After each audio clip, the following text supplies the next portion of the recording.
Hi అందరికీ నమస్కారం. Welcome back to our channel. For the first time fish kebab చేయబోతున్నాను.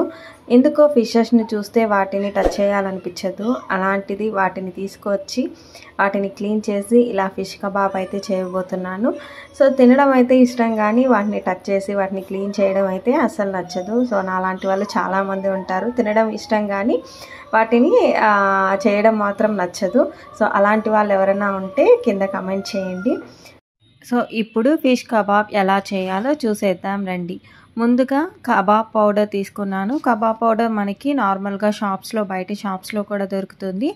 అలాగే అల్లం వెల్లుల్లి paste and next corn powder, అలాగే ఫిష్ కబాబ్ పౌడర్ మనకి షాప్స్లో దొరుకుతుంది. వాటిని కొద్దిగా వేసుకున్నాను. అలాగే మనకి ఎంత కావాలనో అంత కారము, ఉప్పు అయితే వేసుకోవాలి. మనకి టేస్ట్కి తగ్గట్టు కారము అలాగే ఉప్పు అయితే వేసుకోవాలి. అండ్ నెక్స్ట్ నేనైతే ఒక నిమ్మకాయ అయితే పిండుకున్నాను.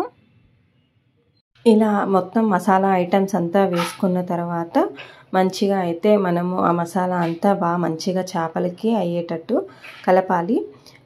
ఎగ్ కావాలనుకుంటే వేసుకోవచ్చు, ఎగ్ కావాలి అనుకున్న వాళ్ళు. బట్ నేనైతే వేయడం లేదు. మనం చేపల్ని ఎంత మంచిగా మసాలా అంతా పట్టేలా చేస్తామో అంత బాగా వాటికి టేస్ట్ కొని పడుతుంది. అండ్ మంచిగా మ్యాగ్నేట్ అవ్వాలి. ఒక హాఫ్ అన్ అవర్ 1 అవర్ అలా మంచిగా మ్యాగ్నేట్ అయితే వాటికి ఉప్పు కారం అంతా పీసులకు బాగా పట్టి బాగా టేస్ట్ అయితే వస్తుంది. చాలామంది చెప్తా ఉంటారు చేపల కూర కానీ ఇలాంటివి అయితే మరుసటి రోజు తింటే బాగుంటుంది అని చెప్పి. అండ్ వాటర్ ఏమీ వేయాల్సిన అవసరం లేదు, ఎందుకంటే చేపల ముక్కల్లోనే వాటర్ ఉంటుంది కాబట్టి ఆ మసాలాకి ఆ వాటరే సరిపోతుంది. ఎక్కువ మసాలా వేసుకుంటే మనకి బోండాల్లాగా మెత్తగా అయిపోతుంది. కాబట్టి కొంచెం తక్కువగానే మసాలా వేసుకుంటే క్రిస్పీగా చేపల టేస్ట్ కానీ బాగా తెలుస్తుంది. ఆయిల్ వేడైన తర్వాత చేపల్ని అందులోకి వేసి మంచిగా మిడిల్ ఫ్లేమ్లో 2 సైడ్స్ చేపలను అయితే వేయించాలి. హై ఫ్లేమ్ పెడితే చేపలు మసాలా అంతా మాడిపోతుంది. ఇలా లో ఫ్లేమ్లో చేపల్ని వేయిస్తే చేప లోపల బాగా కాగుతుంది.